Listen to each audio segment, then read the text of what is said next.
Hi people, Moino Wavenberg here again as always and as usual. Yeah, it's time for another movie video, and this is going to be something new that I'm trying out called reactionary videos.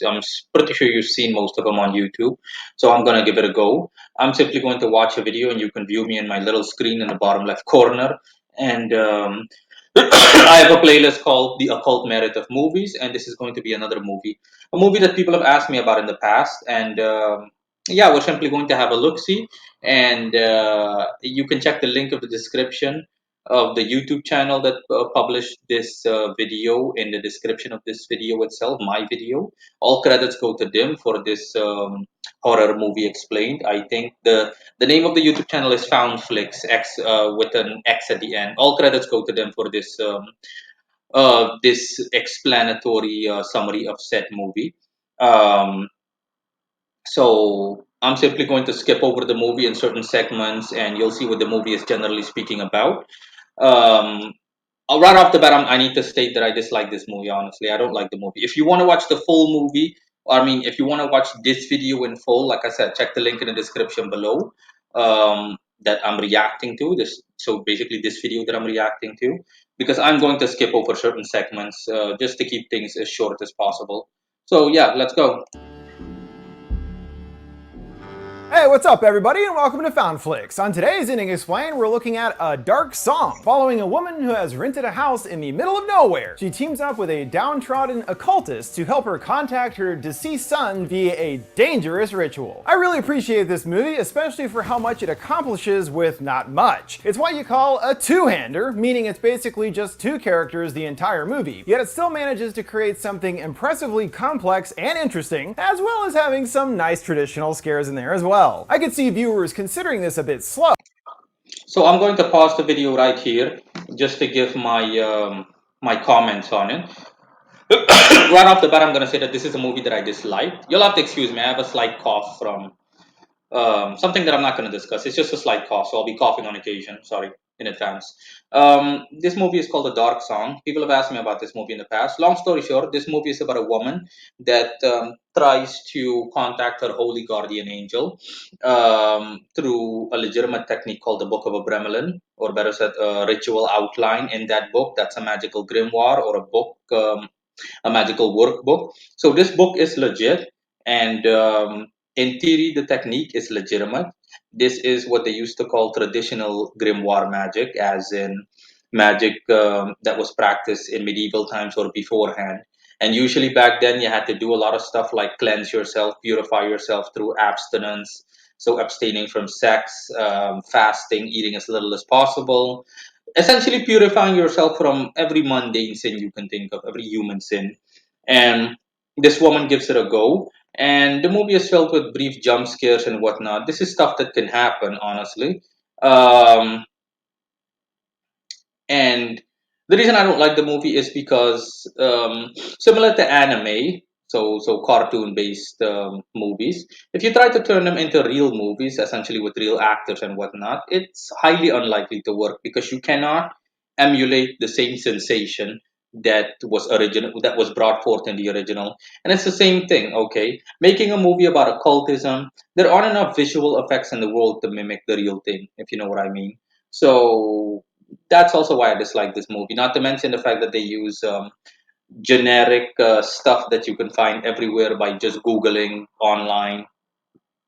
And most horror movies have a habit of doing so, unfortunately. But I get where the directors are coming from. They don't really have any occult experience, so this is all they can. They simply do what the average person would do. Say they Google, for example, scary demon online or seal of scary demon. They simply incorporate that in these movies, and this movie also has a tendency of doing so, and of course I dislike that because I know what the real thing is all about.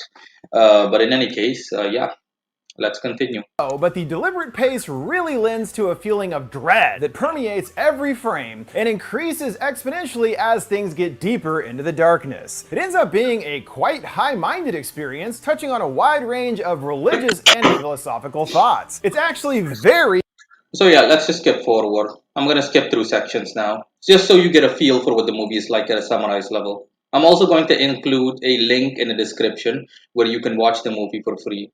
in depth, so instructed to a T. No alcohol for 22 weeks, no sex of any kind, and only Yeah, eating this his is own what I was daunty talking dust for about. the past The 27 whole days. Then there's the purification. question of her faith, Protestant or Catholic? Her groaning, now he's convinced to follow through here after all. He's over a fussy child. We don't see her face, but there is a shock of white hair peeking out from under her hood. She is startled by everything has consequences here. This has to be pure, not just in intention, but in drive along the way as well. He clarifies the problem is not about her being unable to speak German. He flashes to what looks like a display. She already displays some knowledge here, and he is impressed, even giving a nugget of encouragement before calling out her sloppy writing. Well, thanks for being nice for about a second there. He then gets her to shave all the hair off his back, as you do, gotta be pure. Flipping through a journal, there's a swirly skull-looking guy on one page, and conversely, Yeah, this is not any grimoire or magical workbook that I'm familiar with and or are aware of. So no, I would say a big no. Okay, this is it's highly likely that this is fictional. a lady with big-ass swords on the other, which must symbolize the dual sides of power they are me. As she continues, a door creaks open, accompanied by a thud upstairs, a very subtle sign that the right could be starting to work. In her room, she finds the goblin toy knocked over, and then hears a dog barking. Yeah, rituals in general, stuff like this can happen, hearing weird noises and sounds, but generally speaking, it's highly unlikely that something like that is going to happen. So it's not something that you, generally speaking, need to worry about, in all honesty.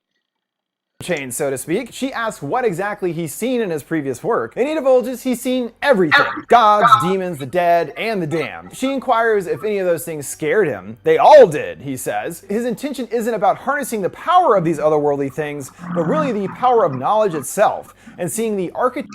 Yeah, this guy essentially is what we like to call an armchair occultist, or he's at least semi-armchair, semi-practicing, semi-armchair.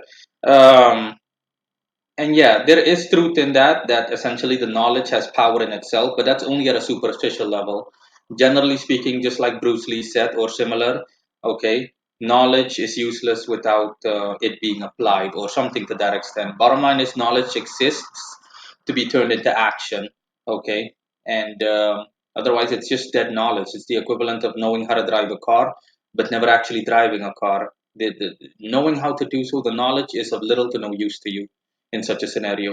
Architecture and leverage she recites back on cue, taking things into a much more dominant, submissive relationship here to serve himself. Okay, I'm also going to call this video to a close after a couple of minutes. I'm going to skip to the end.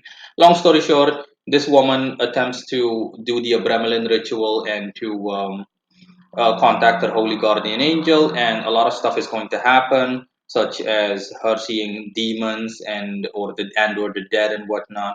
Stuff like that. Like I said, in rituals, it's highly unlikely to happen. Honestly, there are barring exceptions. There are exceptions, but in general, yeah, you can expect noises and stuff like that, and spirits will be attracted to rituals you perform, especially if you're a beginner and you don't thingy rituals accurately. I mean, you don't have any barrier set up or any kind of protective cover. So yes, like people, spirits are going to be nosy. They're going to be prying. Same way that if you hear music in a distance, you're going to pay attention to it, and you might, if you've got nothing better to do, pivot to the direction of the music.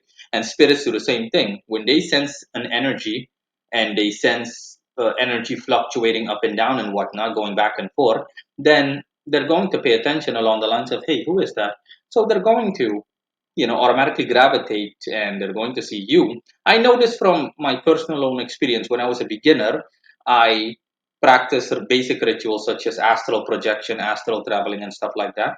And I I didn't I didn't put up a protective barrier and whatnot, and as a result, a lot of spirits were attracted to my. This was before I summoned spirits, or I knew how to summon spirits successfully. A lot of thingies were attracted. A lot of spirits were attracted to me, both good and bad. So both neutral spirits, benevolent as well as malevolent spirits, and especially after dealing with one particularly annoying malevolent entity or a mischievous entity, and asking one, and he openly told me that that was the case, as in, hey, we simply heard that someone was astral projecting or astral traveling, so we came to check stuff out. And I started putting up a protective barrier comprised of my own energy. Um, around myself when astral traveling, or when before officially astral traveling. She does follow through with more prayer, so you don't know what he's doing, you know? But as he stressed, truth is paramount to everything. Voices and shadowy apparitions, the and warrior who shouted down his enemies. But his tough facade melts away into tears over his loss and still lingers here now. Must represent Jack's body thing. It speaks to Yeah, him and this is comes to another essentially glowing door. this is essentially where she sees her holy guardian angel, and you can see what I mean. There's not enough CGI or effects in the world to essentially justify this, so to speak. In real life, sorry, in real life, angels do not look like that. Okay, in actuality, okay. So yeah, I've already given a description on my website what angels look like in general. Most of them look like warriors dressed in Roman armor, and most of them, their general appearance are that of Caucasian men. Generally speaking, they're tall and whatnot, and they're either dressed in Roman warrior-like gear, and or robes, or a combination of both. And yeah, again, they tried, but it's a swing and a miss for me, at least for me personally. So yeah, nah, it's no different than trying to turn a cartoon like Bugs Bunny into a successful movie, or into a movie successfully with real actors portraying Bugs Bunny and Daffy Duck. It just nah. It's just no. It's a no for me. Generally speaking, it has a high probability of failing. Leading to the circles room. She's completely overwhelmed at the sight of something, and we can see why, as there's a giant angel lady crouched in the room, in the middle circle, just like Solomon said, and there's a rainfall of the gold stuff that she saw earlier, in contrast to the old.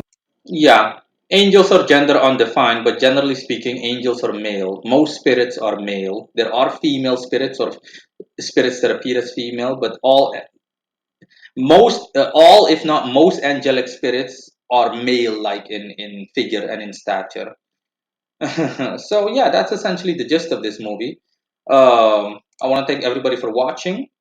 I hope you enjoyed this movie. I hope you enjoyed this movie summary reaction. And again, check the link in the description below if you want to watch this summary from the YouTube channel itself, as well as the full movie, if it's something that interests you. But no, honestly, I can't give this movie a rating even. This movie, there is no occult movie that I've seen, or a movie with occult undertones, that pulled it off successfully, pulled quote unquote it off successfully.